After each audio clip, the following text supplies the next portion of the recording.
On today's episode of the Real Recovery Podcast, episode number 108, we welcome Jerry B., a guy who grew up with recovery in his own home, spent years convinced he wasn't like everyone else in the rooms, and stayed sober for nearly a decade without actually being in recovery at all.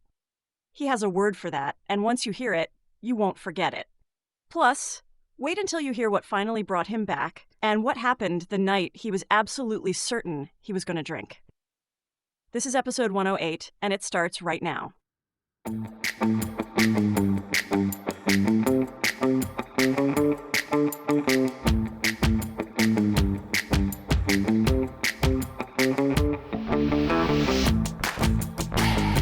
Hello, and welcome to the Real Recovery Podcast. I'm Julie, your co-host. On this journey of healing and transformation, together with my co-host Peter, we dive into the heart of recovery, sharing stories that resonate with courage and inspiration. That's right, Julie. Each episode is a new chapter in this vast narrative of recovery, and we're honored to bring them to you. But keep in mind, the perspectives you'll hear are for informational purposes only and may not reflect the views of the podcast or our partners.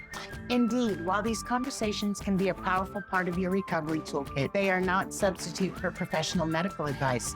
We encourage you to seek guidance from your healthcare provider for any treatment-related decisions. And if you're facing an immediate crisis, or if you just need to talk to someone who understands, don't hesitate to call the Recovery Crisis Line at 503-223-8569. That number is also on our website. Help is available 24/7. Now let's begin our episode Of recovery, real recovery. Hi, this is Julie from the Real Recovery Podcast. And this is Peter. Hello, everyone. Welcome. It's a sunny afternoon in Oregon. It is beautiful. At least we have the window to look out and see the sun. And Yeah, better than last night where it was like windy, tornado, crazy shit. And we're here with my friend Jerry. Hi, I'm Jerry. I'm really glad Welcome. you're here. I love the way you speak. Oh my goodness. Yeah, and you know what's crazy is that one time I was just going to the meeting for Mark. Mark said we need support, and I was going to Just For Us to the meeting, and you happened to be chairing, and I was like, bonus. Oh, that's nice. Yeah, and I didn't know you were chairing. So I went there and it was packed, and it was a lot of our people, and it was really good. So I'm glad you're here. Yeah, I'm sorry. I invited some other people too from other groups that I go to, and they came too, and that made me feel real good. It was a good meeting. It was an amazing meeting, actually. Some are better than others. I always get something out of every meeting, but some are just like, wow, that was a good when meeting. I share or chair, it's nice to stack the audience with people. Yeah. Makes you feel. It just makes you feel comfortable. In fact, sometimes because I get so nervous, it's so funny because I do this podcast, but live, I hate speaking in public. And I get so nervous that it'll help me if I can focus on someone. So if there's someone I know in the front, and I'm just talking to that. Everybody else is not here. I'm just talking to Dawn or whoever it is that's in the front. That helps a lot. The most awkward one I've ever done, the two most awkward ones, John C., just let me shout that out. He asked me to chair, and it's usually over us going out to dinner over prime rib. I guess like he softens me up instead of drinks, it's some onion rings and some prime rib. And I did the CMA meeting for him, and he asked me on his birthday when we were out to dinner, and I was nervous as fuck in the CMA meeting. Then he's, I gave your number to Juan Carlos. He's going to text you. I need you to chair this meeting. And that meeting was online, and it was maybe 100 men in sober housing, from prison, from gangs, from the street. And I was like, I know I look a little different, but I went to prison just like you. And then, but that wasn't live, right? It was live, but it was through Zoom, or were you in person? No, it was through Zoom. I think Zoom makes it feel a little bit, there's pros and cons. If I'm sharing, it's easier because I don't have this whole audience in front of me. So it's more like doing it like this, like doing the podcast. Right. But then I lose that personal connection too, which that's why I love going to live meetings as opposed to Zoom meetings, because I really like that in-person contact. And I like both. It's 22. But I will say, chairing in our meeting with the TV right there, and my head feels like this big, like it feels 10 times the size that it is. I get a little subconscious that I have this big head on the screen. It looks a little awkward from home to see somebody trying to chair and talk to the Both room crowds. and to Zoom. Yeah. It is hard. It's a They've challenge. got it somewhat figured out now because they have that remote microphone, so you can face the room and speak, and people can still hear The you. sound quality is better than other ones. Other It's hybrid gotten better. meetings Let that me I've tell gone to. you, it had Yeah. some opportunities. But there was like one of the last times I shared, it was before that microphone, and so they were like, just ignore the room, face the TV, and speak to that camera, and that was like so awkward. You feel like all these eyes are on you from behind. Yeah. I prefer the podcast. Ultimately, I come over here looking hella sometimes. I showered today for you, Jerry. I did my hair for you, Jerry. But I'm just saying, I come over here in some crazy outfits because Peter and I live pretty close. And I'm just like, thank God they can't see me. I did wonder if I could come over in sweatpants, but then I was like, even if I can, I shouldn't. But you can. You can. You can. Okay. The meeting that you were talking about, we need each other, when I chaired it, that was just the third time I had been there. And the week before, the way I ended up chairing that meeting was Mark said, okay, who's going to chair this meeting next week? How about you, Jerry? So Great. Yeah. Thanks. Can I tell you, his story was sad. You know what I'm saying? It was a hard story, but knowing Mark, right? Has he found his niche? Yeah. Let me tell you, he is flawless. And he's not listening to him talk. The story might be sad, but he's not a sad person. No, Right. Yeah. Yeah. absolutely. And like I said, I was saying this to a friend on the way over. I think every person has a message of their own. Like last night, our friend James was here and his was just keep showing up, whether it's the alumni meetings to treatment, to the runs, to whatever, just keep showing up. And I think Mark's, right, was that he truly finds a connection with the people, a spiritual connection. I just thought it was good. So how do we get to where we meet each other? Tell me the Okay. story. I'm Jerry. I'm an alcoholic and a meth addict. I grew up with a sober dad, and he just celebrated 53 years. Amazing. Yeah. My mom got sober when I was about 8 or 9. She struggled a little bit more than my dad did. She had a relapse when I was around 17 or 18, and she ended up doing a lot of things that she regretted. She became addicted to cocaine, and she had an affair with another man, and she turned into a different person for about a year. And then she got clean and sober again, and my parents stayed together. And Love that. she passed away in 2013 with, I think, about 20 years of sobriety. I grew up with 2 sisters, one younger, one older.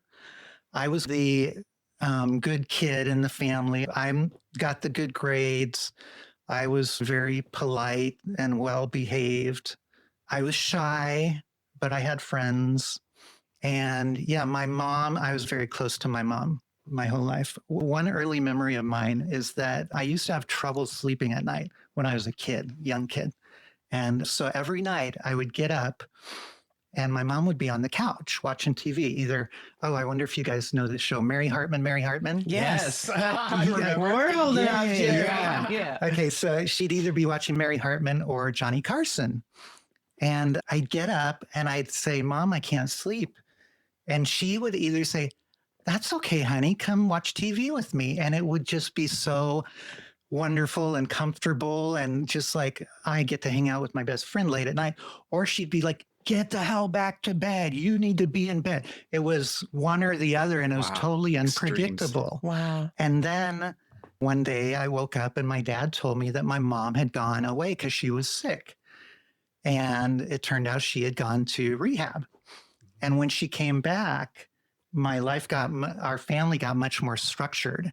And if I got up because I couldn't sleep, my mom would say, you need to go back to bed and go to sleep. You got school in the morning. There was no more wishy-washy, or there was no more some days I could stay up and watch TV with her.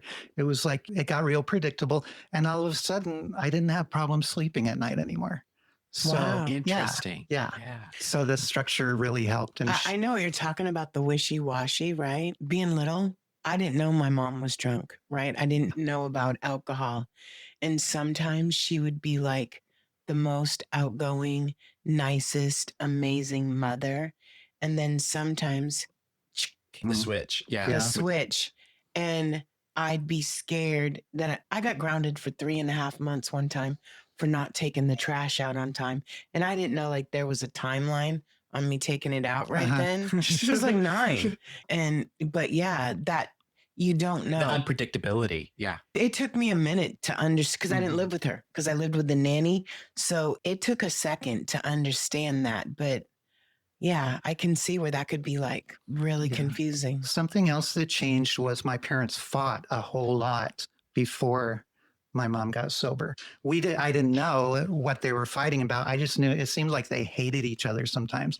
And me and my sisters would go hide somewhere and it felt like hours upon hours. I don't know if it was, and then when she came back from rehab, they went to meetings together and they got along great. So That's cool. yeah. What a nice story. Yeah, that ebbed and Yes. flowed over the years, but there was a definite change there. And then when my mom relapsed, I was like a junior or senior in high school, and she completely changed. And my dad was in the Navy when I was a kid, and so we moved around a lot.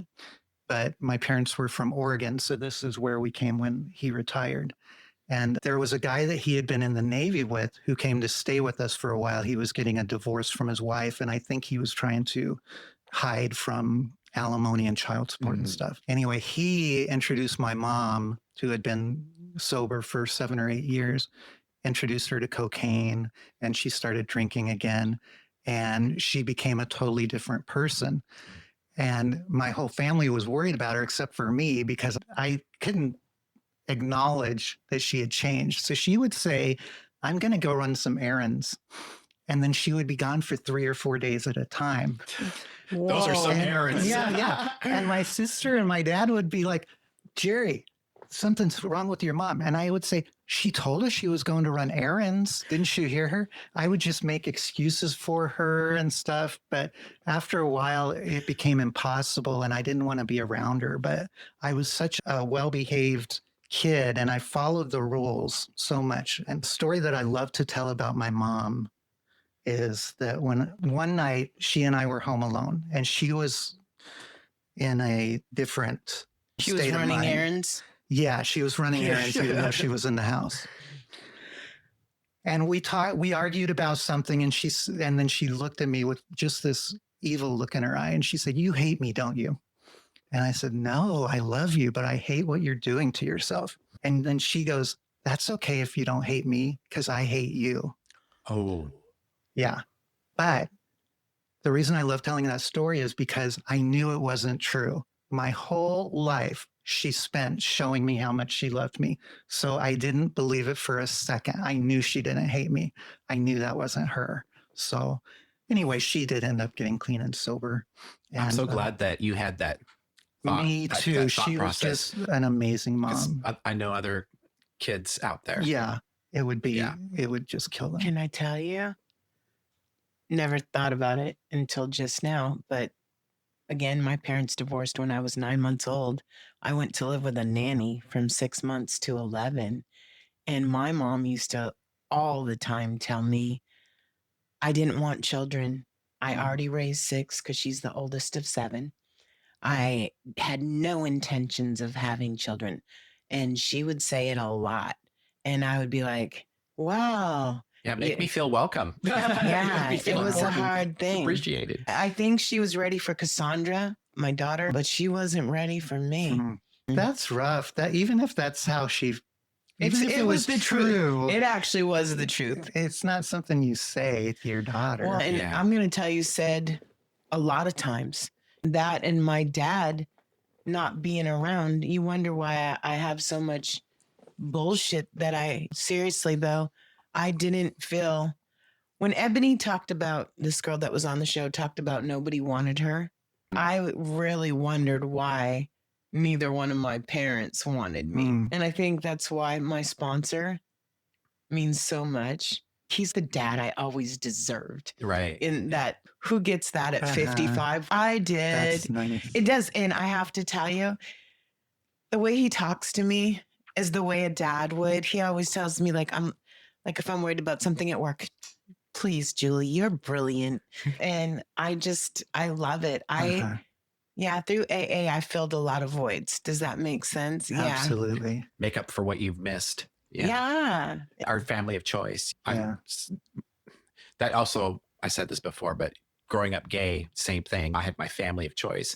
A lot of us did because our families disowned us or didn't want anything to do with us. I was lucky my family came around and it was fine. But yeah, when you're not loved by your own family, you got to seek out your own, a new family. And the crazy part about that, not to put dim light on my family, the rest of my family was exceptional.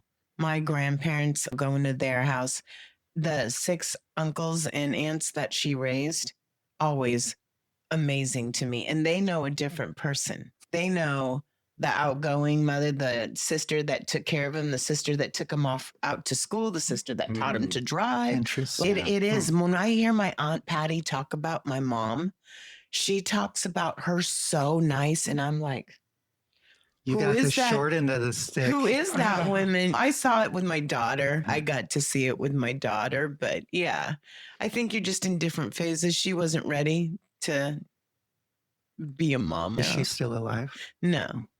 And what's sad about that is that I am grateful for the time with her and my daughter, but I wasn't devastated when she died. My first sponsor died.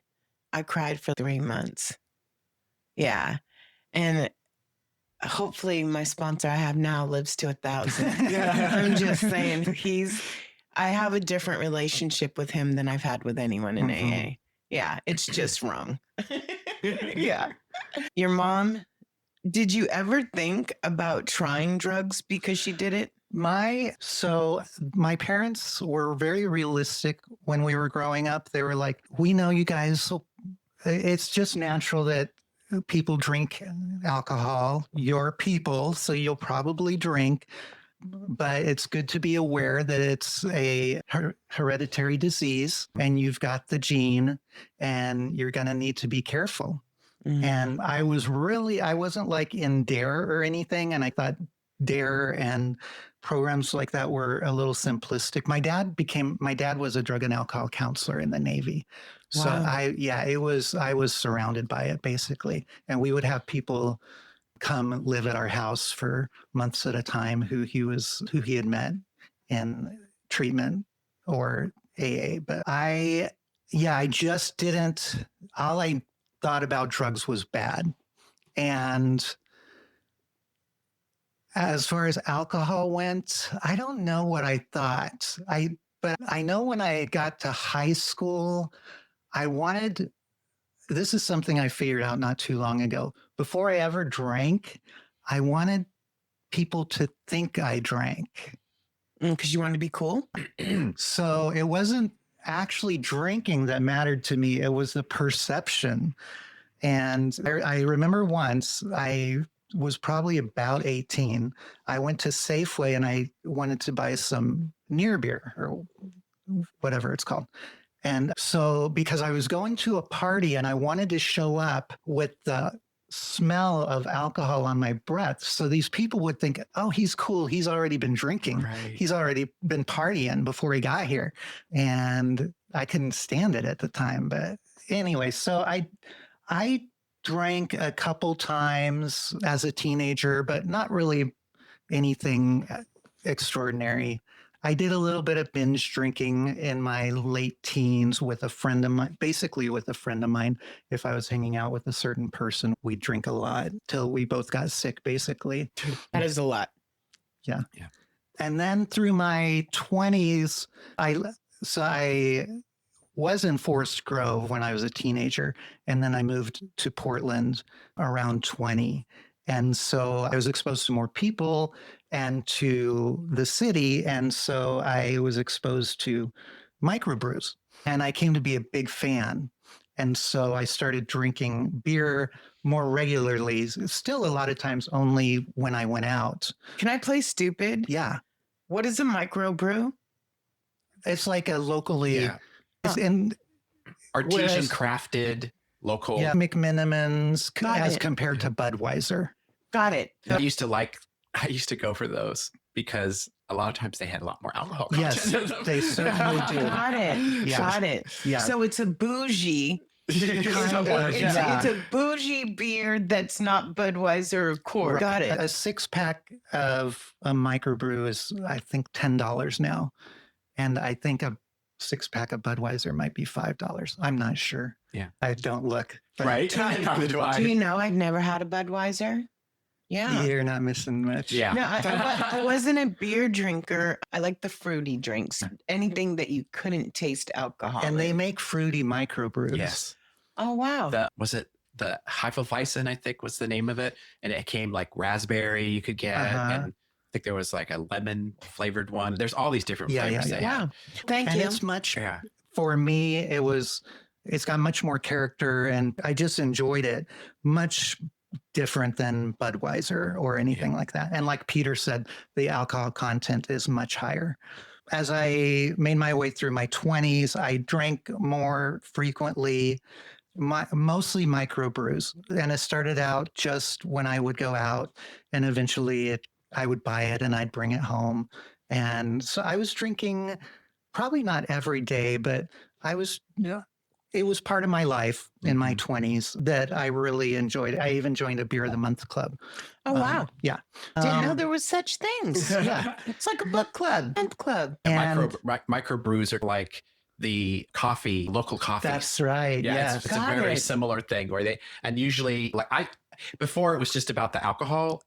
There's really very artistically done labels, and bottles, and like you said, all the different flavors and things and different characteristics. Before it was just about the booze, it was a hobby in a way. To taste all these different ones and look at the label on this one. It's so cool. Yeah. I like that. Interesting. So I think I look back now and I realize that I was probably an alcoholic by the time I was in my late 20s. Because I maybe could go a day or two without it, but I couldn't imagine my life without it.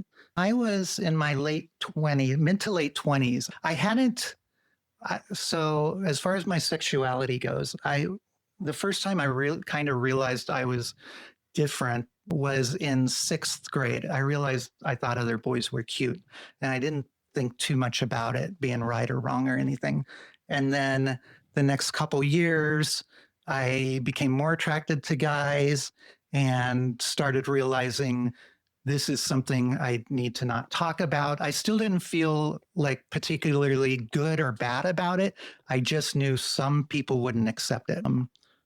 And like I said, I was shy and well behaved and well mannered. And when we moved to Forest Grove, I didn't have any friends because my dad was in the Navy, and I grew up around other Navy kids, and everybody was used to making new friends every couple years, Right. because everybody was moving every couple years.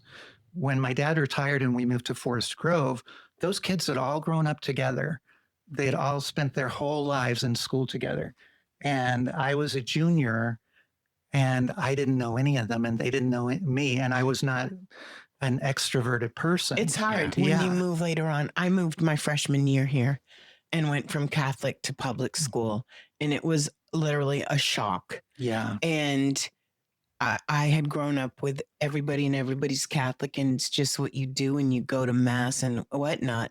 And to come here and it was the same. I didn't play basketball with these girls my whole life, or Cassandra in Girl Scouts from kindergarten with the same Girl Scouts. So it is hard. We moved a bit. Most of my high school was intact, but we did quite a bit of geographical moving between Canada and California and Washington.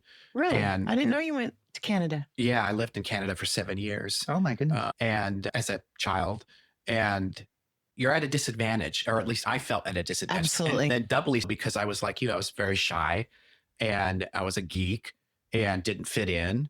And so, yeah, all that added up. You're really at a disadvantage when you move around like that and you don't have those lifelong friends. Yeah.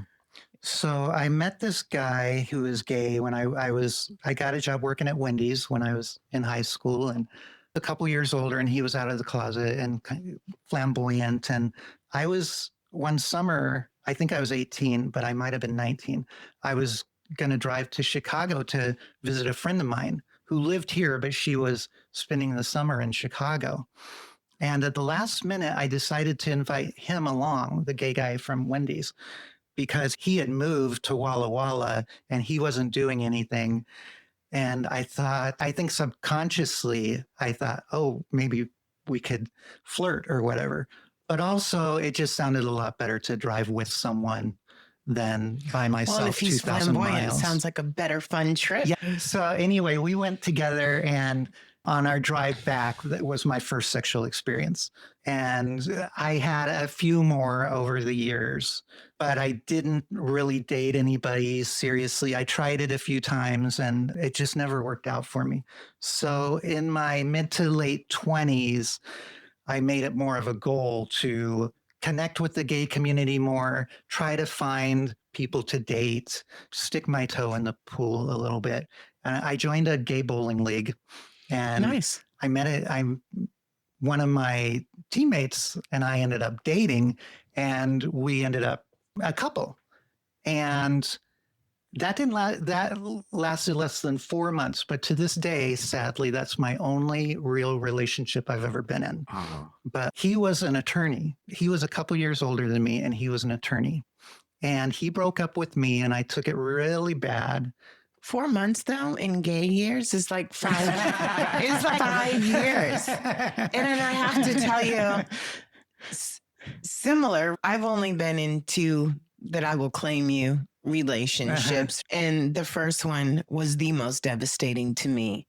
And they broke up with me, and it was, I guess, in gay years, it was a decade because it was 1 year wicked high, 1 year not high, and one half a year in between. Yeah. And I thought, if we can do it sober and we can do it high, like we can just do it. Yeah. And it broke my heart too. I was cured of relationships from that point on. Wow.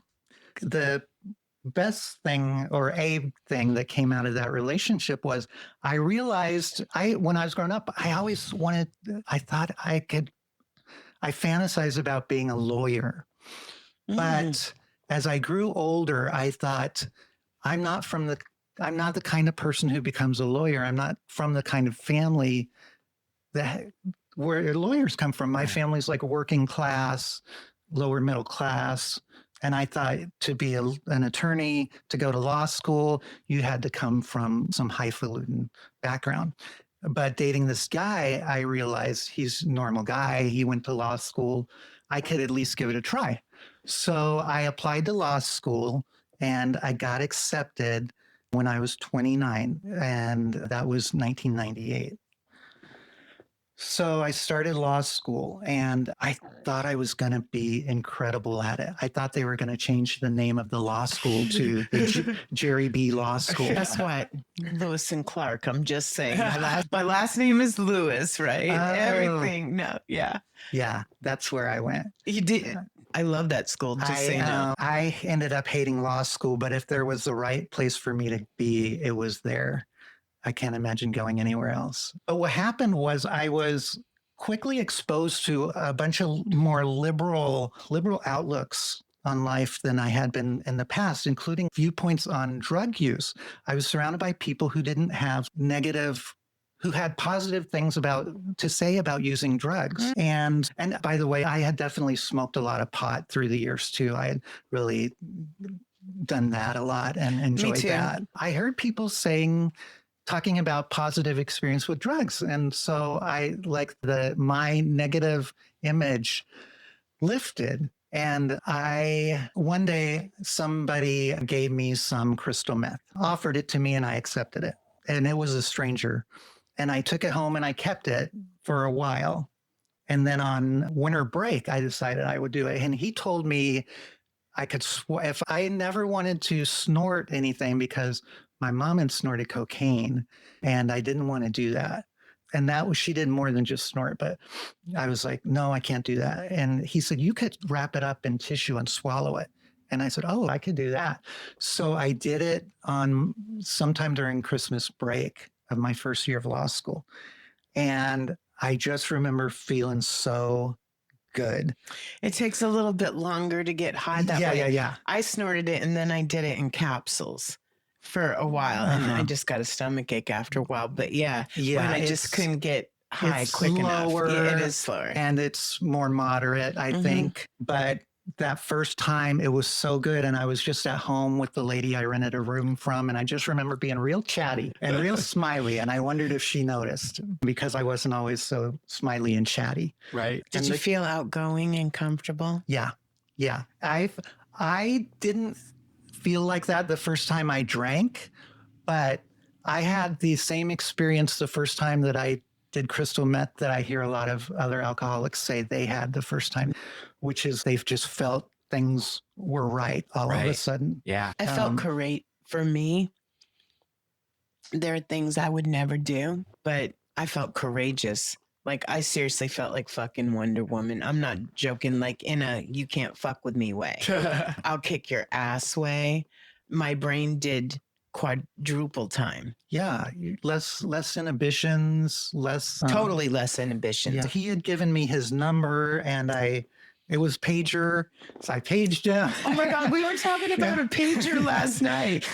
I had a 1-800 number pager. Yeah. No. We're all dating ourselves. So anyway, I ended up being a pretty regular user. And the way besides just having been, crystal meth at the time was in the news a lot, and Portland and crystal meth had a terrible reputation. And so before I started using it, I was like, oh my God, meth, that's like death.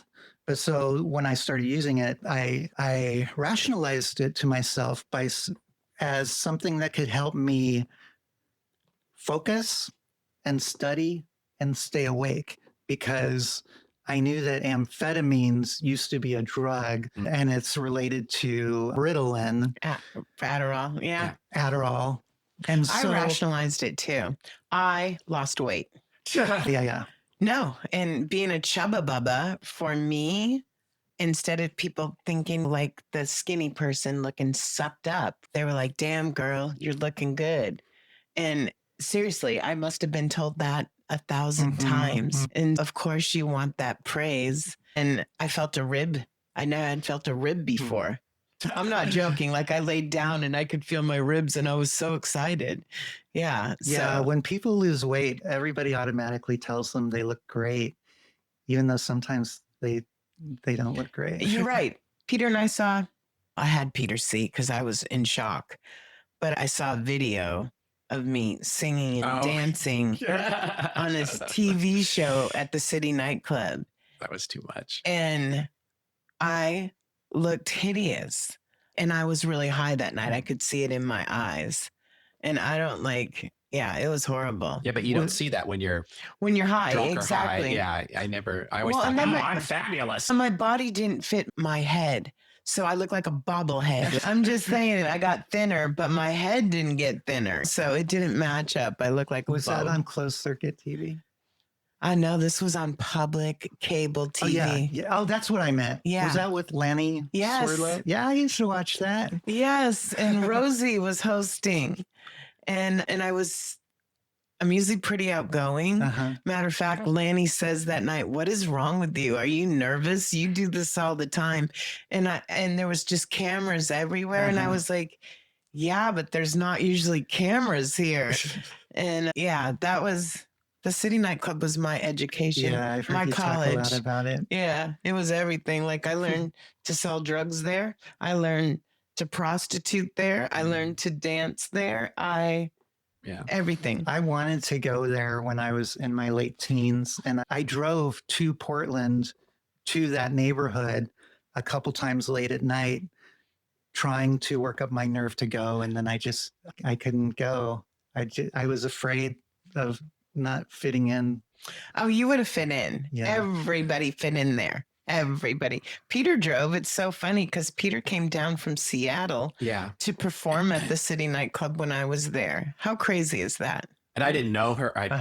we just are paths crossed without us even knowing it. Isn't that something? What do you perform? Oh, Or back in play? those days, I was part of the Emerald Court of Seattle. So Oh I my was goodness. CSCs, and I would come down, and we did my partner at the time and a couple other friends, we did Devo. So we created the hats Oh and my the costumes. gosh. They did Whip It. That's what we cool. did at that That's how I remember, because it was Whip It, and I was like, they're good, they're cute. Yeah, it was.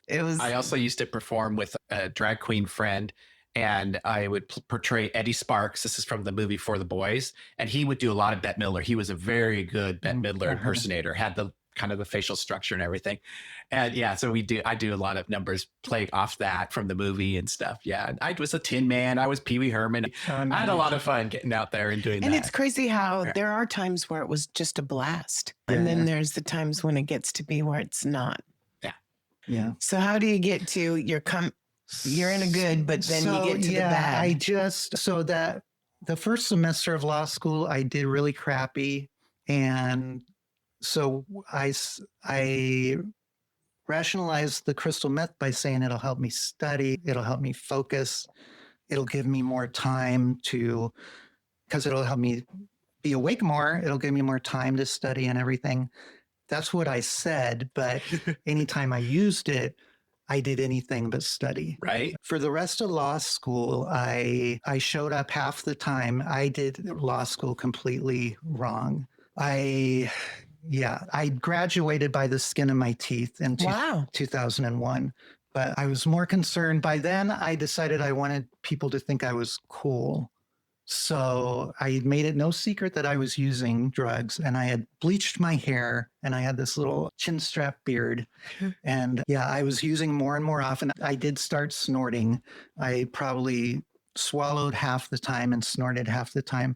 And by the time law school was over, I was addicted, period. I was using as much as I could afford to buy. Yeah. And occasionally, or probably not even just occasionally, but frequently, I would realize things are going downhill fast for me and I need to stop. And this isn't even fun anymore. This doesn't feel good. It's not doing the things that I said I'm taking it for. Right. I'm not like enjoying it particularly, and I'm spending so much money on it, and I'm wasting my life and getting terrible grades in school. I need to stop. And so a couple times I flushed my stash down the toilet because that was going to be the last time I used until a few days later. Yes, So you just wasted some money. Yes, exactly. I did that with booze too. I would get to that point and I'd like dump a whole bottle, and not even 2 days later, I'd be out the store. Yeah, that's sad. I think you have a moment of clarity, and then you don't, right? Well, the thought process was there, but the body wasn't going to cooperate at that point. I was get the DTs and all that. Yeah. You might have had good intentions. And I did this all throughout even my early days. I'd be at the toilet. I'll never do this again. Please just make me stop throwing up, you know. I think we're all there. For me, if I was just smoking weed, and even when I was stealing bras from Nordstrom's, $900 bras, I was like, it's okay. You're not working for the escort service, and you're justifying. You're not you're not stealing bras all the time. You just steal one and then you make it the money last. And if you're not getting high, it lasts a little bit longer, right? A lot longer. And like the rationalization behind some of the shit you do. But that was like my good moment. Yeah, the bra bandit. That was better than... I never remembered that until Terry said she paid for her house with stolen dresses from Nordstrom. That was one bra that cost $900, or one group of bras that added up to $900. It was one, Jerry. And how I justified it, this was clever. Okay, I'm not using, so I'm gaining a little weight back, so my boobs are getting bigger. You lose your assets when you lose weight. It's the first thing to go. But this bra had hand-sewn beads and diamonds on it. Oh, my goodness. And it was beautiful. And so I was like, you had to get the code on the back to return. But I was like, it's too tight. I'm sorry. I just don't fit in it. And it made sense. And yeah, so I'd return one. And then I would, once I knew the code, I would go take the bus from downtown Portland to Clackamas. Then the next 2 weeks, it would be Lloyd Center. Then it would be Washington Square. So I'm not at the same store all the time. It was a very short-lived experience because then I just went back to using. But that was my moment of I'm not using. And honestly, my moment of how I met my daughter's father, because I'd meet him in the park every day to buy a bag of weed. Yeah, because truly weed is how I got off of meth. And I don't know. And then I think you can get off the weed, but I don't know. I think it's just like detoxing off of alcohol. I think you do what you got to do. Yeah, we were talking yesterday about replacing one addiction with another. You know, and I got sober, sugar. Oh, and that was part of why I gained a lot of weight back then. Was I was always craving the sweets because that's what alcohol basically was for me, was all that sugar in it. Yeah, I was craving food, like to eat normally after being on meth was a new experience. I spent years not eating right. Yeah. And just thought it was the greatest thing. Did you take care of your teeth? So yes and no. I knocked out my front tooth in six years old. I fell down a flight of stairs and when my permanent one came in. So I wore a flipper from 6 years old to 18. And then my mother spent a fortune and had the tooth put in permanently because you can't get it put in until you're 18 permanently. That makes sense. Then I'm out at Sovie's Island playing football with the girls from not from the City Nightclub, from the 927 Club. And I got up, I was a nanny at Lewis and Clark on Palatine Hill Road. And I got up to get a drink of water and I fell and I hit my face on the table and I knocked out the tooth and the tooth was bonded to. Oh, no. My mother was pissed. She actually made, because I fell in their house, they paid $20,000 to get it fixed again. So not from meth, but yeah, opportunities, that's for sure. Yeah, no. But mine was always getting injured, doing something crazy. I played a lot of sports too, so that wasn't good. I'm just curious because I never did meth. I tried it, but I never was addicted to meth. But I know a lot of people lose their teeth who do meth.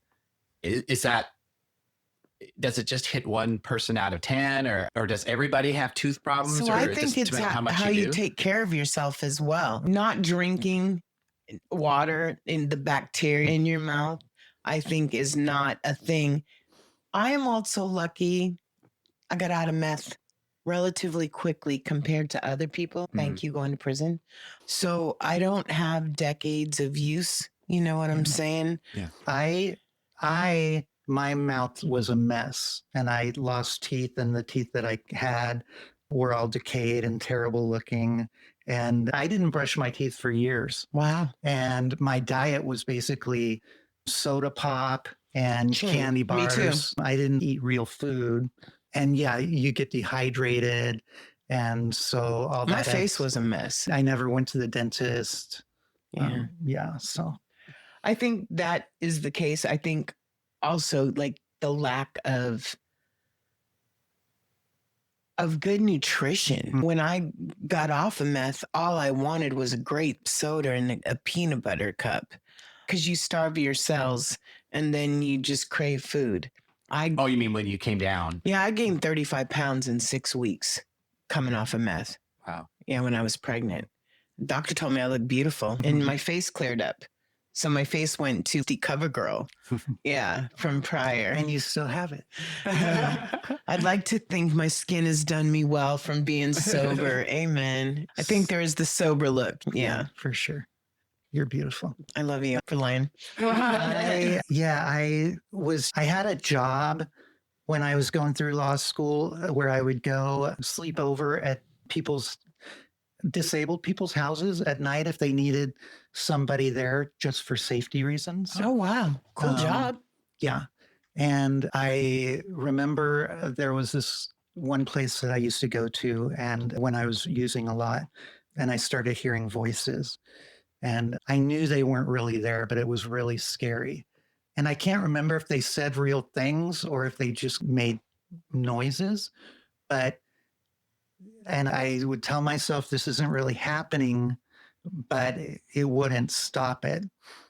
And so I came to accept that I was going crazy. I was losing my mind. I like told myself, okay, you're past the point of rescue now. Like you've done so much damage to your brain, to your mind, that this is your future. You're going to be a crazy person. Yeah. And I would have two-way conversations with myself where I wasn't two different people, but I was really involved in this two-way conversation Sounds like in and out of psychosis almost. Yeah. So anyway, I graduated law school. I took the bar exam one time, failed miserably. Everybody else, except for my best friend that I know, passed on their first time. Even the people that I was sure I was smarter than, they all passed. And then my best friend passed the next time, but I never took it again. And I just kept working for the same company that I had worked for many years as a caregiver. And I just kept doing crystal.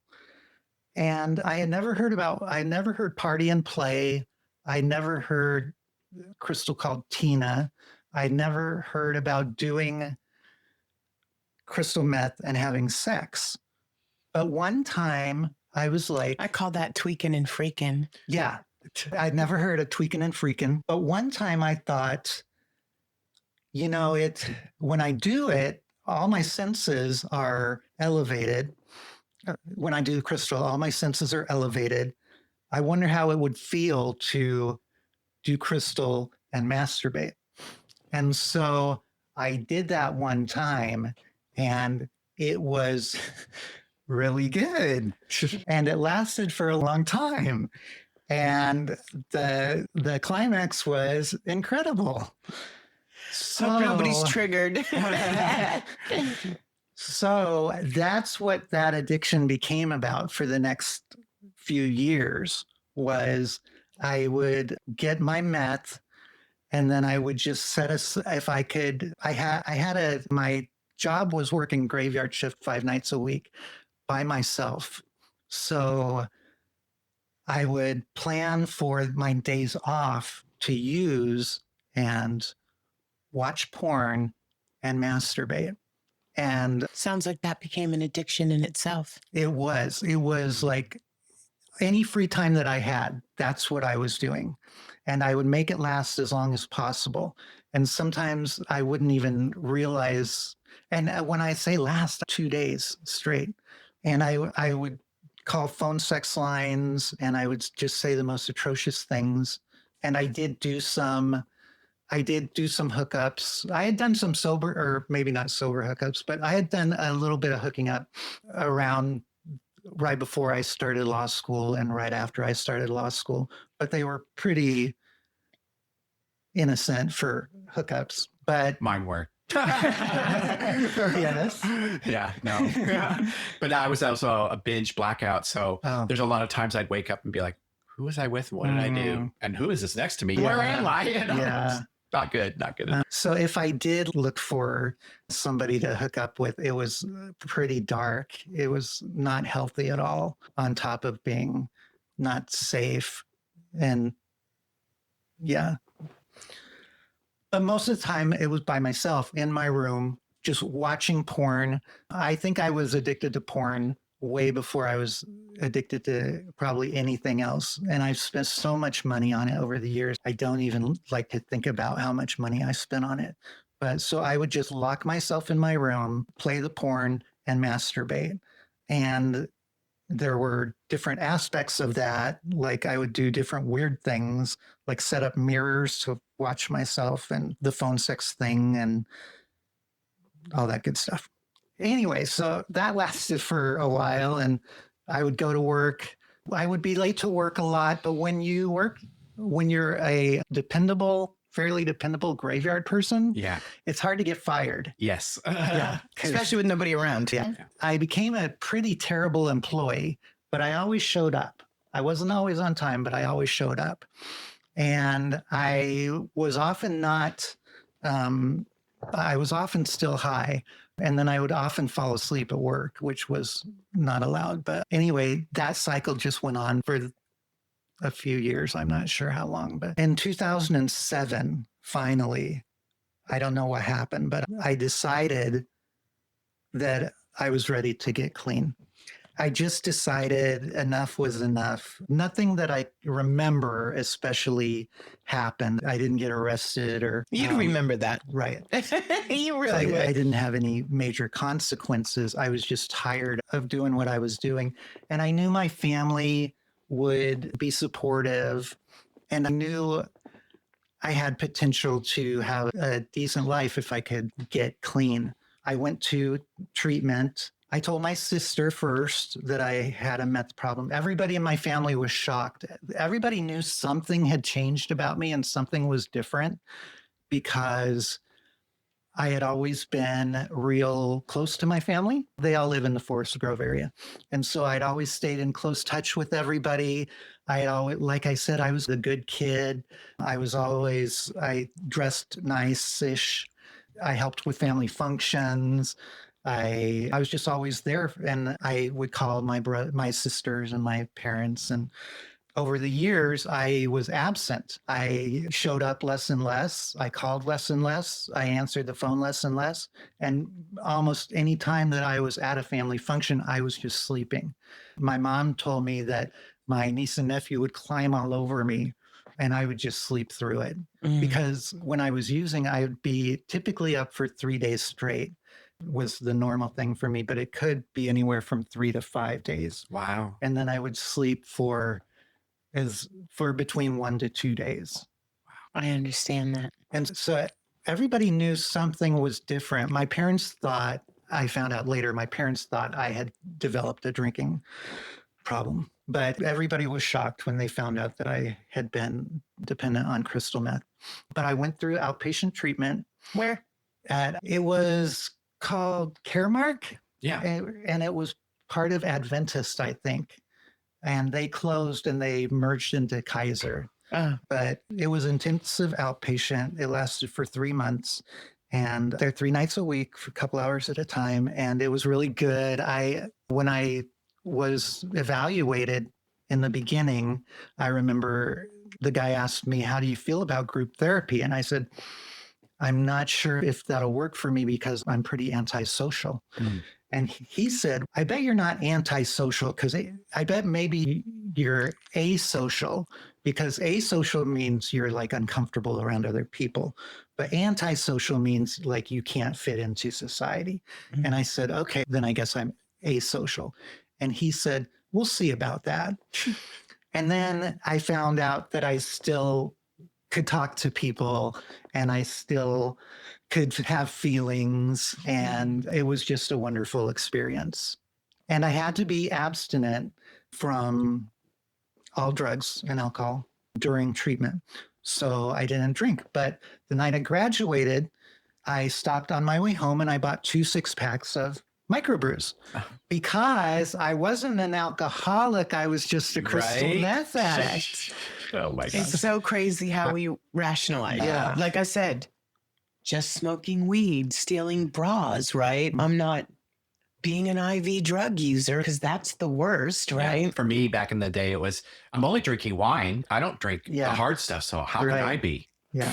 It's crazy. and cross addiction is crazy. Yeah. I think our friend of ours always says he's addicted to more. And I'm right up there. I don't think you can even categorize it sometimes. I'm just an addict, alcoholic. I've never done heroin, but I'm sure I'm addicted. I don't need to do the research. Yeah. So I had continued to drink beer when I was using meth and still loved it. And so it was hard for me not to drink during outpatient treatment, but I knew I wasn't allowed to. And so I stopped. But like I said, I didn't think alcohol was my problem.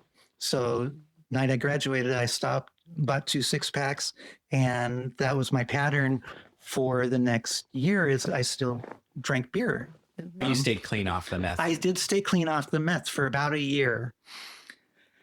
And I didn't go to, when I was in treatment, I lied about, you have to go to 10 meetings and get signatures.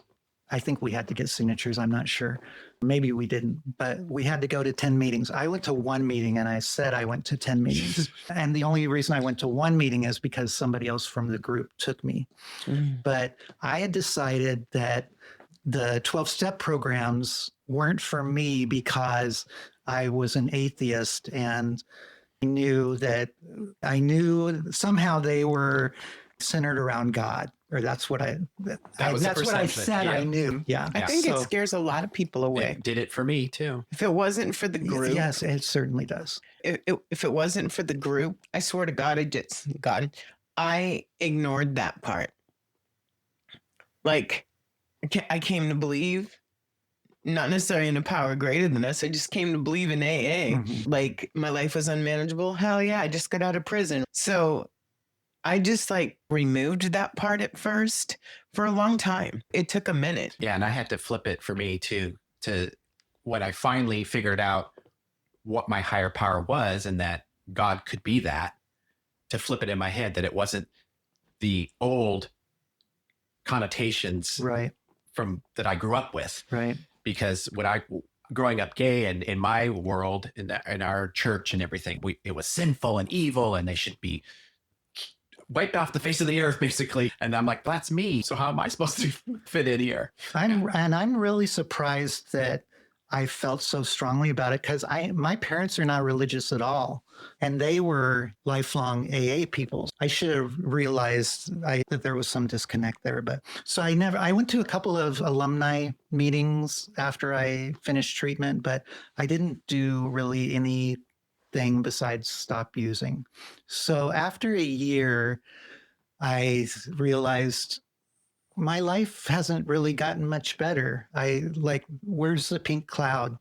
And I decided I might as well I made a decision to call my old dealer and start using again, but more responsibly.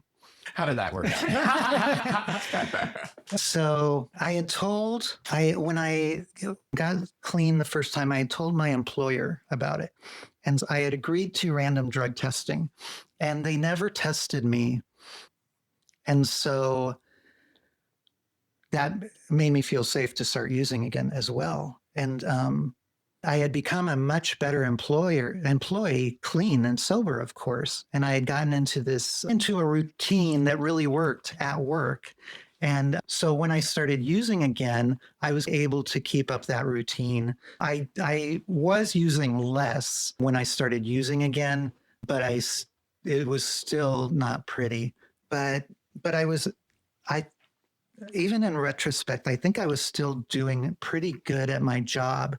But all of a sudden, one morning, my boss showed up and he said, okay, we're going to drug test you because you admitted to us you were going through rehab a year and a half ago. And we said, you might have to do random drug tests, and we haven't done one yet. So we're going to drug test you. And then he told me privately that once this is over with and you pass this drug test, you'll probably never have to take another one again.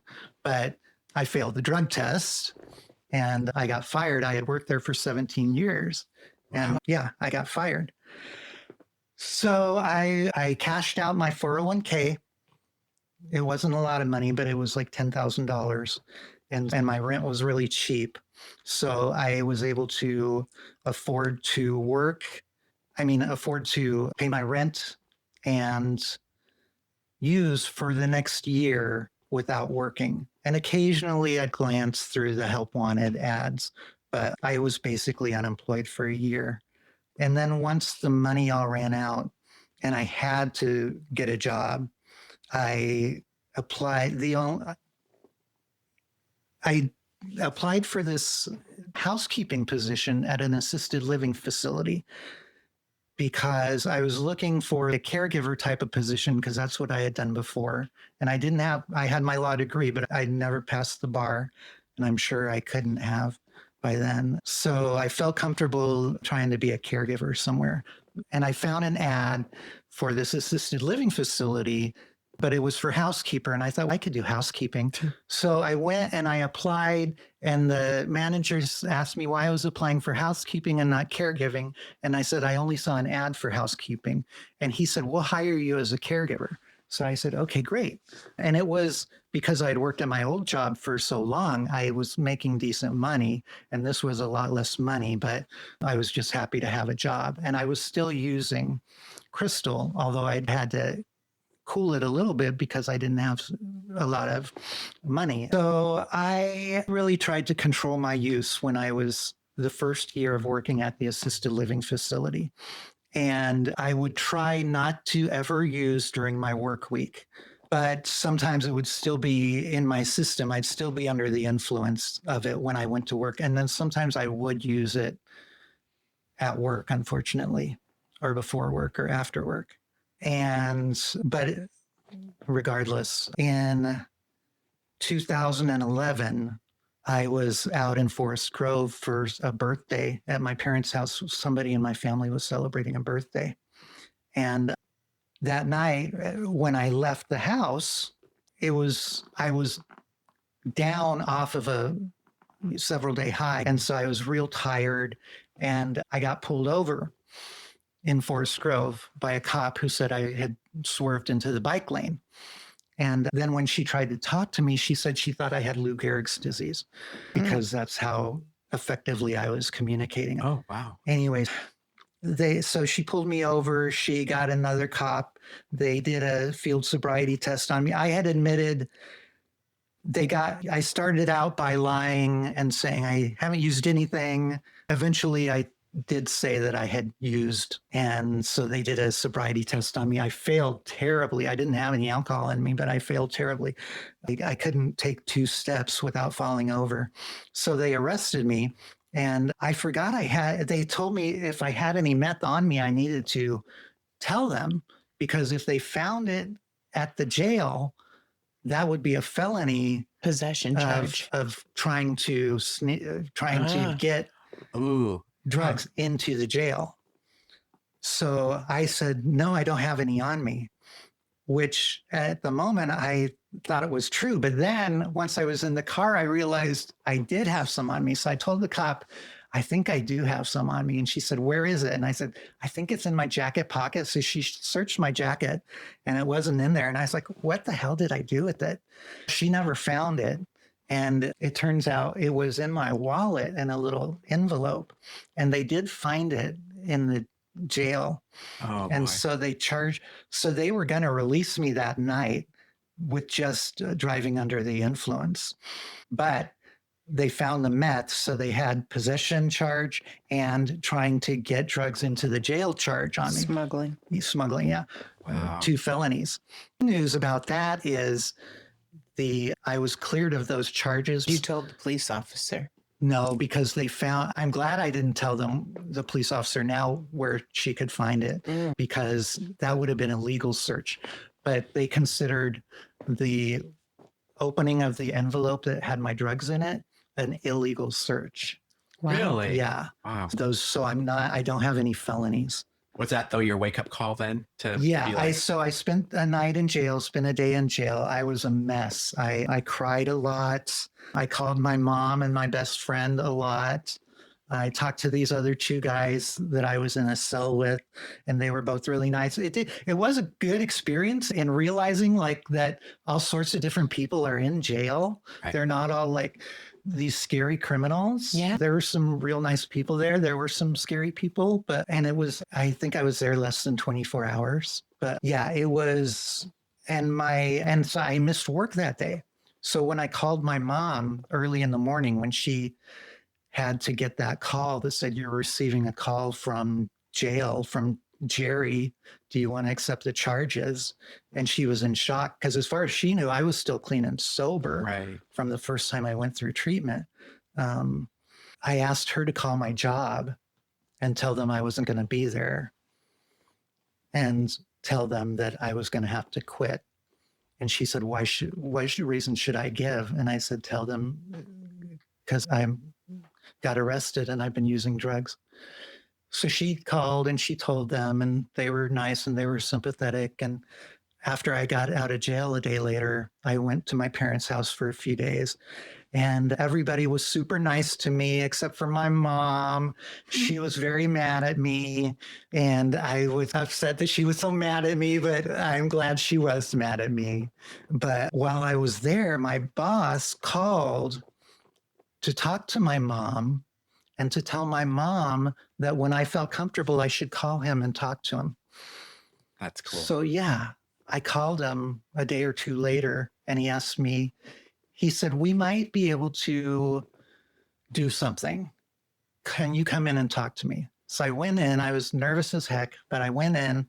I talked to him. He said, I've been thinking about this and you're a great guy. You've been a great employee. And there's something called due process. And right now, you're not really guilty of anything as far as I'm concerned. I'd like to have you keep working here if you can come up with a plan to be healthy and clean and accountable. So I came up. So cool. Yeah. Oh my gosh, he saved my life. Yeah. Can I tell you, I did that 6 times. So it's Sprint, right? Sprint was on 181st. Coda is on 181st, right? And I had 6 different people that I knew were using. And I would be like, Oh, you were the boss part. Yeah. You didn't do it personally. no, But you were the I boss. was the boss. But I said to them, if you get sober, I'll keep your job. Yeah. You can come back here. I said, otherwise I'm going to fire you for your attendance and you're not going to get unemployment. You're not going to get anything. I'm going to give you this chance. And it worked out twice.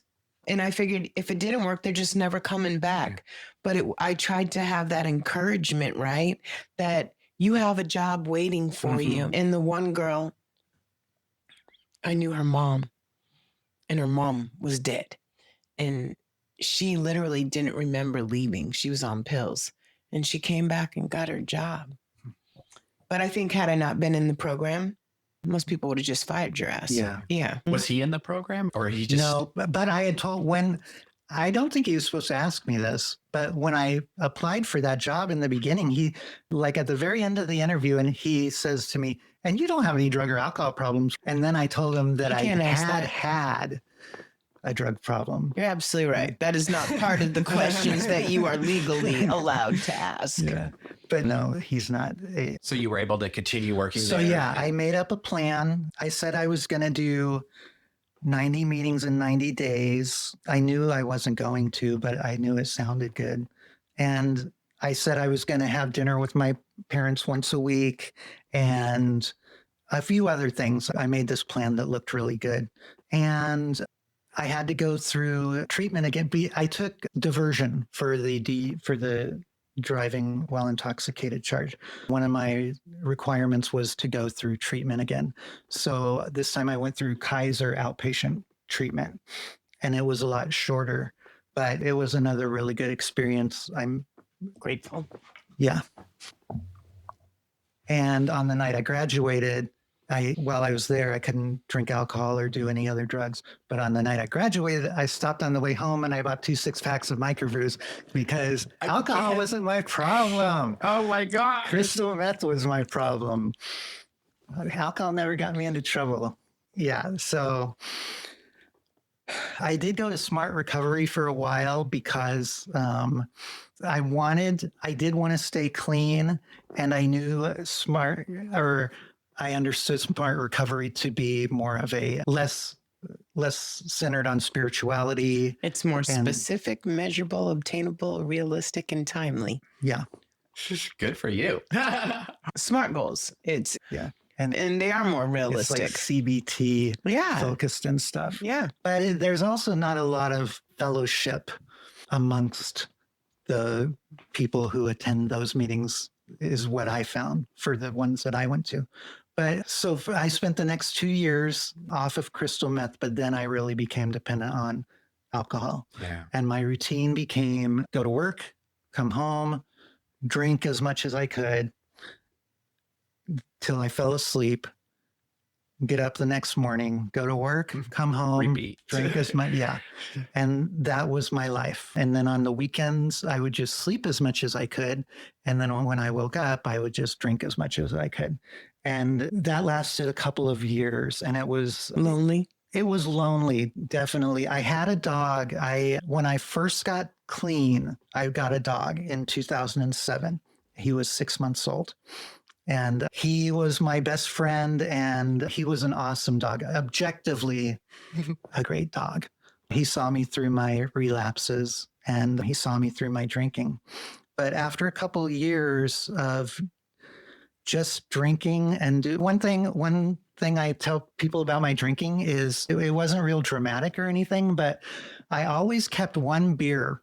So every night I would keep one beer, because when I got home from work the next day, I needed a beer as soon as I got home to be able to function. Right. That's normal. And so I get home, I drink my beer, and then I go to the store and buy 2 or 3 more 6-packs of high alcohol volume microbrews. And that was my life for 2 years. And I just realized, like, I have no connection to the outside world besides work. I was not engaged in life at all. Yeah. And I was really unsatisfied. And the summer of 2013, my best friend was getting married in New York, and he asked me to be in his wedding. And I was real excited about it. And I had gotten a pretty big belly. And so I wanted to lose some weight before the wedding. So I decided if I quit drinking 2 months before the wedding, I'll lose a significant amount of weight. And that was my plan. But 2 months before the wedding came, and I was like, I really don't need to stop 2 months ahead of time. I could just stop 6 weeks ahead of time. 6 weeks came, and I thought, I don't need 6 weeks to lose all that weight. I could lose that weight in a month. I'll just stop drinking when a month comes. Then a month came, and I thought, I don't need to stop. I could just cut down. Oh, boy. And eventually I decided I really don't even need to cut down on my drinking. I could just cut out my eating. Oh, boy. So I chose to keep drinking and stop eating. And I don't think I lost 1 ounce anyway.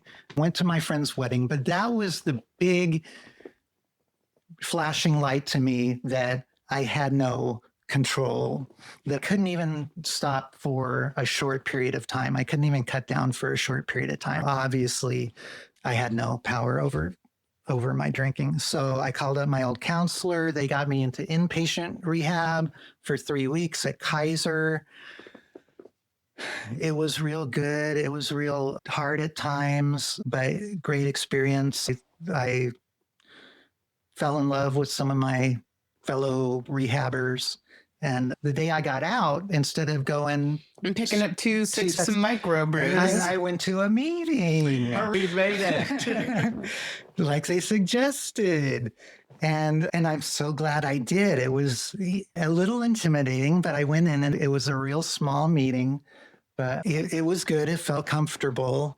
But it was out in Forest Grove because I went out to spend a little time with my parents again. So when I decided I wanted to go to a group close to my house, because I wanted to make it as hard to relapse as possible. And if I I found a meeting in my neighborhood. And so I knew I would probably run into other people from that meeting in my neighborhood store, which meant I wasn't going to feel safe and comfortable going to my neighborhood store to buy beer. You really thought about it. Yeah. So I found this AA group in my neighborhood.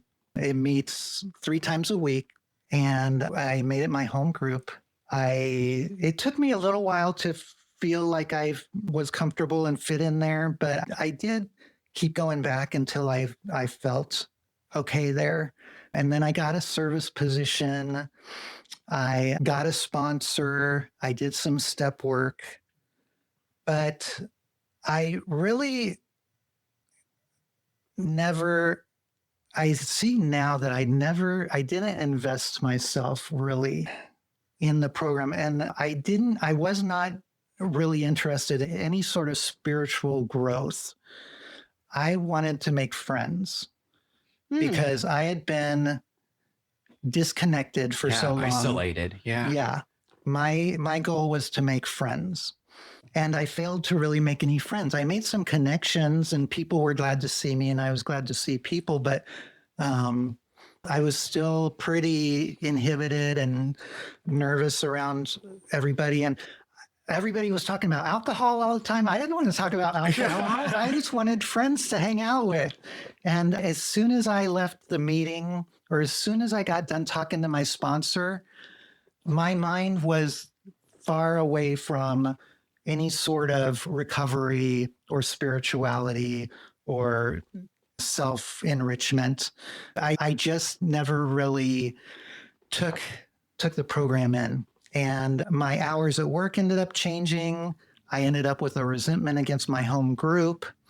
And I had never gone to any other meetings. I had been to a few other meetings that people dragged me to kicking and screaming, but I had basically decided I didn't like them before I even got there. Right. And so I ended up just drifting out after a couple of years of being clean and sober. So my last drink was November 20th, 2012. And I haven't drank again since then, but I was in AA for a couple years after that. In December of 2013, my mom suddenly passed away. And when I was doing my first couple steps with my sponsor, he asked me, do you have any reservations? And I said, what do you mean reservations? And he said, is there anything you can think of that would make you drink again? And I said, yeah, when my mom dies, I don't think I'll be able to deal with that without drinking. I'm pretty sure I'm going to have to drink. Then she died suddenly. And the day that she died, I was going to stay with my dad for a little while, but I had to come back into Portland to pick up my dog. And I realized it was right as I was picking him up, it was like the time my meeting would start. So I thought and at that time I had been going every night. So I was like, they're going to worry about me or wonder about me if I'm not there. So I'll stop by and I'll tell them what happened and not to expect me for another week or two. But I showed up right as the meeting was started and I was like, I might as well stay for the meeting. And during the meeting, I shared and I talked about my mom and I just sobbed and it felt so good. And people were so kind to me, of course. And the next thing you knew, it was like 2 months later and I realized I hadn't even thought about drinking. My mom died. Not only did I not have to drink over it, I didn't even think about drinking. Yeah. So I was definitely getting some gifts from AA, even though I didn't have both feet in. So what happened was after a couple more years, I stopped going to meetings and eventually I just went back and I still didn't really have any friends. I had my dog. I was clean and sober off of drugs and alcohol. I didn't relapse, but I wasn't in recovery. I wasn't doing anything to pursue any sort of spiritual growth. But I really didn't want to use and I really didn't want to drink. Not wanting to use and not wanting to drink and having my dog somehow kept me clean and sober for 7 or 8 years. Wow. That long before you went back to a meeting? Yeah. And then my dog passed away. I was going to say that's when I met you. Yeah. My dog lived to be 16 and it's Coco's age. I'm sorry. He passed away at the end of 2023. And the next couple months, I just felt so lonely and like I had no purpose. And I didn't know what to do with myself. And I thought maybe I could try AA again with the goal. And I was so dry by then, I was like flammable. I was exactly the same person as I had been when I was drinking, just without the alcohol. No. All I did was go to work, come home, watch TV, go to bed. I like how you said that, flammable. Yeah, I haven't heard that's a great because I felt that. Yeah. I know what that's like. My year, I worked too much. And it wasn't that I didn't want to go to meetings. They just didn't align with the work. And my brain got flammable, like not making progress, stagnant. Yeah. And I think you almost got to be working on something all the time. Yeah. Yeah. Yeah. I didn't like to, I like to portray that I was healthy and sober, and I was sober. I was a dry drunk, any way you look at it. I would have denied that up and down because I thought I was fine, but I didn't want to talk about being sober. I was sober, but I didn't want to talk about it. I didn't want to talk about AA. I didn't have any friends. I didn't know how to connect to people. I just spent all my time at home alone. Even before I lost my dog, I would sit home feeling sorry for myself, wondering why nobody cared about me, wondering why I didn't have any friends, because I'm a lovable person. Come love You me, are. come love me, everybody. As I just sit here at home, not You gotta making put any. yourself out. Yeah. So after my dog passed away, after a few months, I decided to go back to my old home group.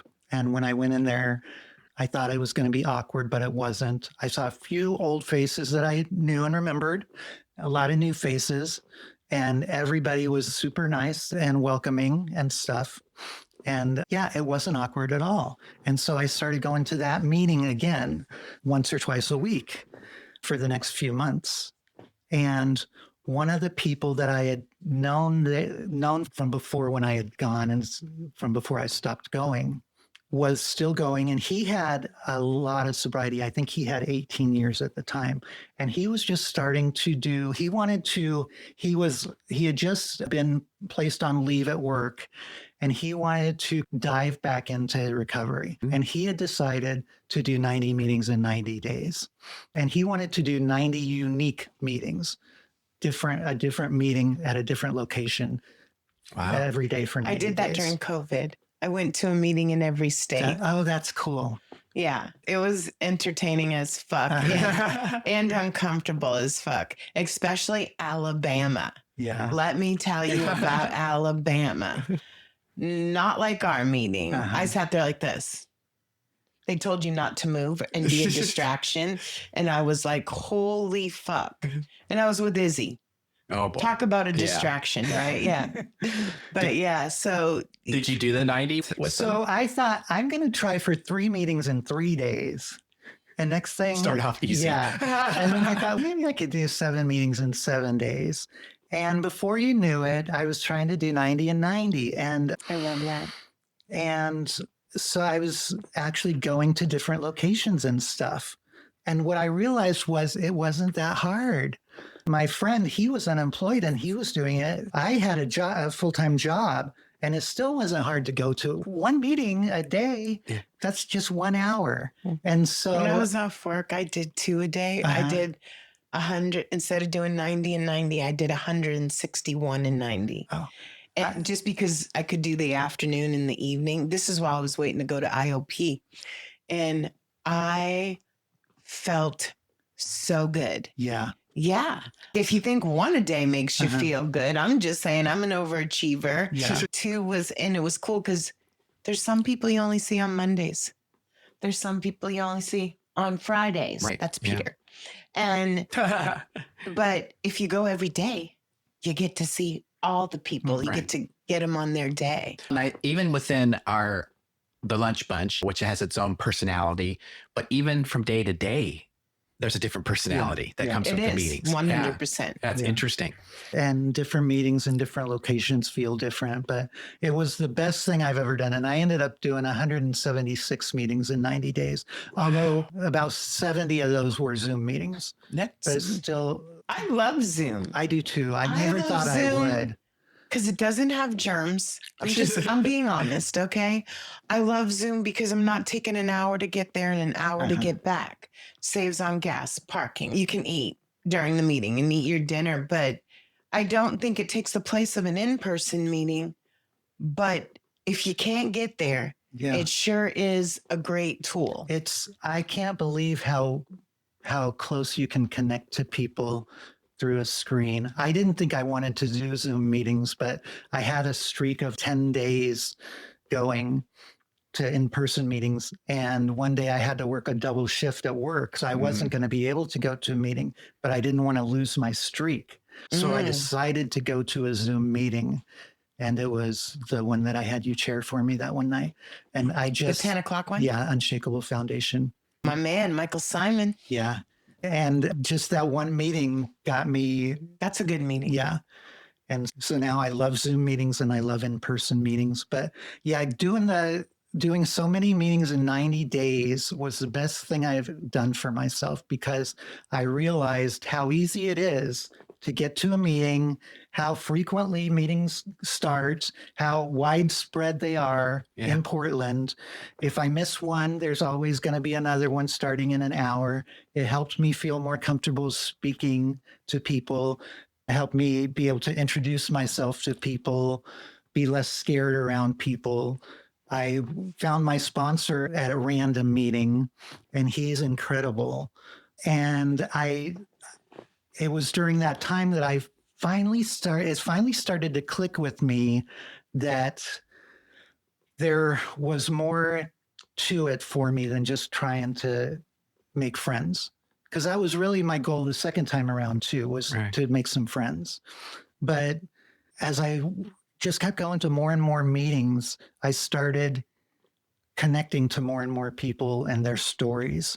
And I started feeling less lonely, even though I would still go home to my own place with nobody else there. I didn't feel lonely anymore because I had all these connections, and I was hearing a lot more similarities than I had the first time. I look back now, and I think I guess I did the best job I could when I first got sober at the end of 2012 and tried AA for a couple of years. But I don't think I was very open-minded. I was honest, but I wasn't open-minded, and I wasn't willing, I don't think. I really didn't find much commonality with everybody else. I really thought I was different and unique. I think that's where that saying, look for the similarities, not the differences. Well, I have to tell you, I too thought the same thing at first. That I was unique, especially in a room of all guys, right? Because when I started at that meeting, it was all guys. And I was like, my story's different than them. I'm different than them. None of them had just come out of prison. You know what I'm saying? And that's a thinking error, is the uniqueness, is an absolute thinking error. So I can relate to that. I would say pretty regularly in meetings, back in my first couple years of AA, I would mention that I was an atheist, but that I was working the program. And I swear I never heard one other person say they were an atheist. Now I hear people say it all the time. So I bet I probably was around people telling me that they were atheists back then, and I just wasn't hearing it. Just didn't listen. Because I just wanted to. I also think how it's delivered, right? I've heard it delivered really rudely.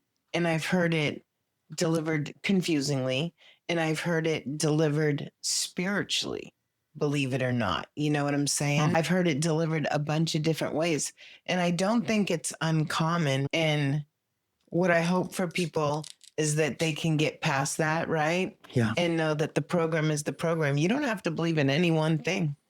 Right. At all. You don't. You just have to believe that. I think you have to believe that it'll get better than when you came. You know what I'm saying? There's one thing I can promise you. It's not God. It's not this. It's not that. If you stick around, shit will get better. Yeah. Yeah, absolutely. Yeah. And nowadays, that's what I hear so much of, and much more than about any sort of specific God or specific rituals or anything like that. It's a lot of unknown and seeking and not having a specific higher power. I hear that all the time, and I never heard that before. And now I realize I probably just didn't listen before, because I can't believe people all of a sudden started saying that during the 6 or 7 years that I was away. I do think that as time goes on, meetings have changed and become more relaxed and open. Yeah. And because the first meeting where I got sober, they were very conservative. And there was a lot of old timers that if you didn't speak about alcohol and AA related, you couldn't speak. You shouldn't be there. If you started bringing up other addictions, no. If you didn't follow the book explicitly, it was all these things. I was scared to talk about. I didn't talk about my addiction. Yeah. And I would talk about problems or whatever opportunities I was having, but I wouldn't talk about those things because everybody talked about alcohol.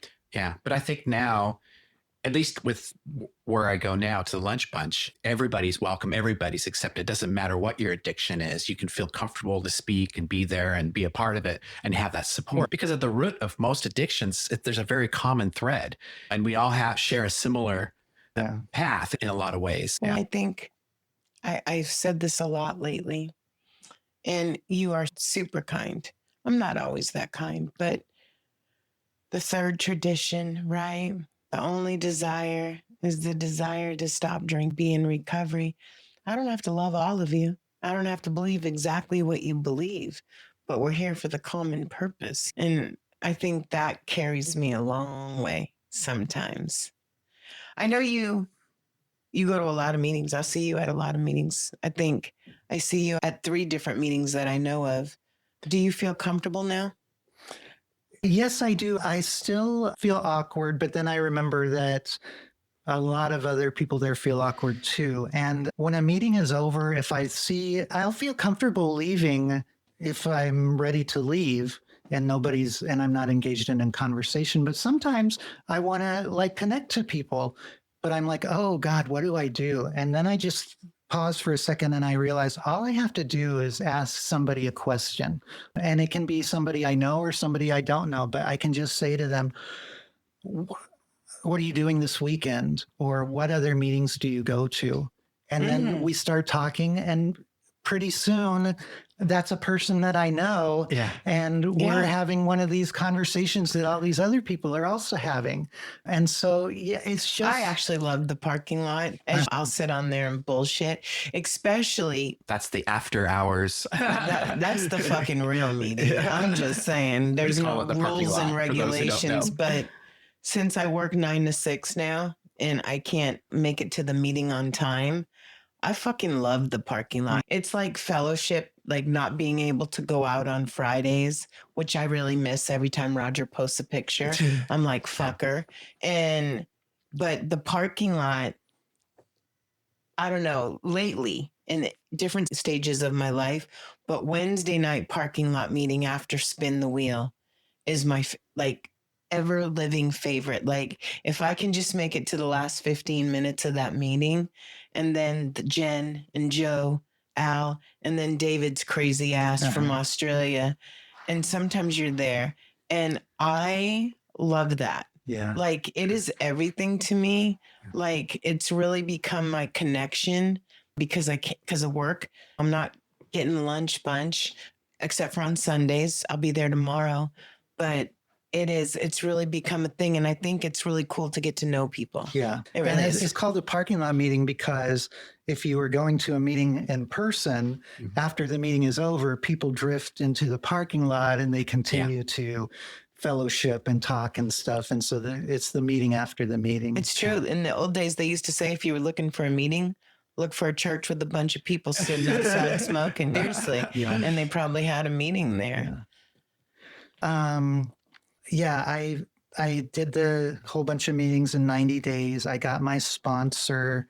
He's incredible. We go through the big book together. He took me through the 12 steps. I'm still doing some amends. So I'm still on step 9, but to his satisfaction, I've done 10 and 11. Enough to get to 12 anyway. You're doing 12 right now. Yeah. That's true. You're fucking doing 12 right now. He also encouraged me to start sponsoring. And so I didn't want to. I was really nervous about it. I didn't think I was smart enough or experienced enough. But I did start raising my hand, and I do have a sponsee. And I think you're kind enough. I think half the thing in being a good sponsor is listening.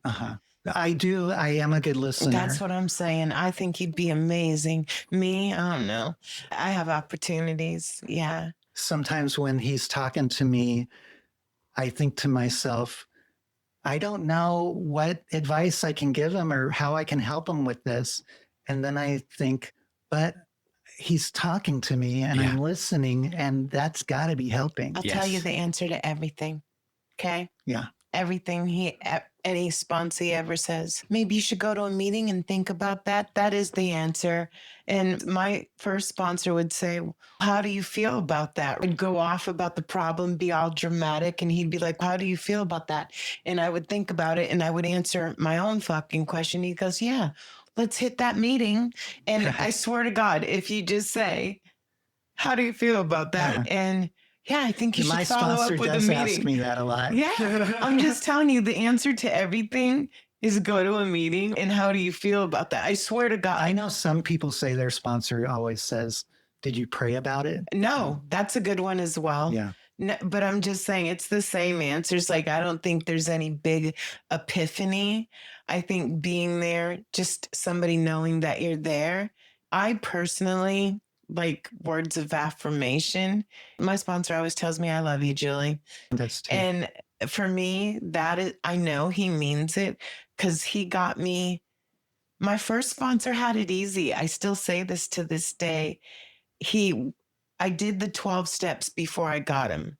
And then the last 10 years of our sponsorship, I went and picked him up and took him to a meeting. And I was very involved in work and I didn't have major problems. After he dies, I go through COVID, losing my 20-year job, right? Getting a new job and then getting trigeminal neuralgia after my ear blew. And my sponsor that I've had for 5 years has had to do more shit with me than the other one. Three MRIs, 2 IOPs, right? I'm just saying, yeah, I think loving him, telling him to go to a meeting, you can't go wrong. When I did my 5th step with my sponsor, we mostly meet there's a meeting he goes to on Mondays in person. It's where I met him. I go to that sometimes. Mostly we see each other as Zoom meetings and we meet online or on the phone. We haven't met in person all that many times. But when we were getting ready to do my 5th step, which we were going to do in person, I realized that I love my sponsor and I wanted to tell him. And the day of my 5th step, I remember it fondly, but the best memory that I have of it was that I told him that I love him. And he said, I've been wanting to tell you that I like to always tell my sponsees that I love them whenever I talk to them.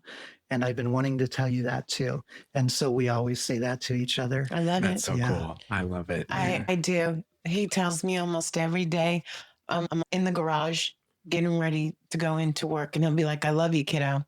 And it starts my day. I talk to him in the morning. It starts off my day. It's a priceless relationship. There's no amount of money that I would accept for that. You know what I'm saying? Yeah. Do you have any parting words to our guests? Our listeners, they're not guests, but listeners. Right. What's changed for me to where now I really feel like I'm really invested in my own recovery and I'm having such a good experience and growing a lot is that, and it's happened through osmosis, I've learned that it's about sharing it and giving it away. For the longest time, I thought I came to AA for myself and you came for yourself and you came for yourself and we needed to do what we could to get ourselves and keep ourselves sober. I came to not go back to prison, Jerry. I'm going to be honest with you. I came because I was on parole, but no, it changed. Yeah. So now I really understand what people mean when they say it's a we program and not a me program. And I now am as concerned about what I can contribute as what I can receive. My words of wisdom would be, don't give up. Before the miracle happens, right? Yeah, don't give up before the miracle happens. You can always come back. Nobody's a lost cause. I thought I was a lost cause back when I was hearing voices and I failed my bar exam and I was addicted to porn and masturbating and meth. I thought I was a lost cause and nobody's beyond redemption. Our stories, believe it or not, show that. I'm going to tell you, I guess one of my favorite stories is John Morgan. He runs Another Chance. He started it. 45 felonies before the judge. And the judge said, I think you deserve another chance. And how many people has he saved now? I'm just saying, I've people that I never thought would get sober that come here, they are miracles. It is. Yeah. You're right. Don't give up. Yeah. And people in AA or in other groups will give you as much help as you need, but we can only help you if we can hear you. Yes, I love that. Oh, that's a good one, Jerry. There's your one right there. We haven't had that. Okay. That was good. Say it again. We can only help you if we can hear you. Yeah. I'm going to memorize that one. I'll use it again, Jerry. I promise. It's like a berry thing. I'll use it and I'll keep it. Yeah. That is a good one. We can only help you if we can hear you. I love it. Oh, I love that one. That's like a profound one. Yeah. There's ones that stay with me from the shows. There's ones that stay with me from meetings. I don't think I ever had as much acceptance for somebody coming back into the rooms as when Barry said, we don't shoot our wounded. And then I was like, hey. And when I see them, I'm just glad they're there, even if they've been gone. Yeah. I'm really glad they're back. Thank you so much. Thank you so much. I appreciate you coming and spending your day with us. Sharing your whole story so openly and freely. That means so much. And you know what? Someone out there is in the same position and needs to hear it. Yeah. Me and Peter's stories are so different from each other, but the same. You know? Yes. It's entirely opposite, but the same. Yeah. So thank you so much for being here. This is Julie. This is Peter here with Jerry. Thanks you so much. And thank you everyone for listening. That's a wrap on today's episode. Thanks to each and every one of you for lending us your ears and hearts. Your engagement is what fuels our passion and keeps this podcast thriving. We cherish the moments we share here and hope they resonate with you, whether you're on a daily commute, at the gym, or just taking a moment for yourself.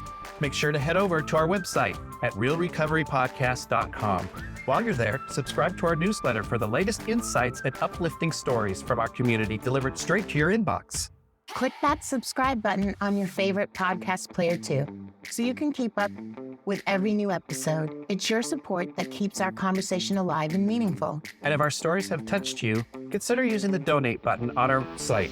Your contributions, no matter the size, are deeply appreciated. They help us continue our mission of sharing hope and healing.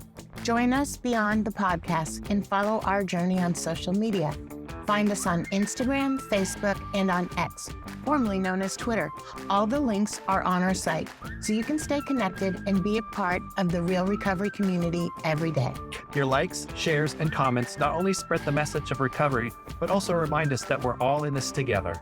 So, until we meet again, remember that recovery is a journey, not a destination, and we'll be here to accompany you every step of the way to recovery, real recovery. Thanks for listening.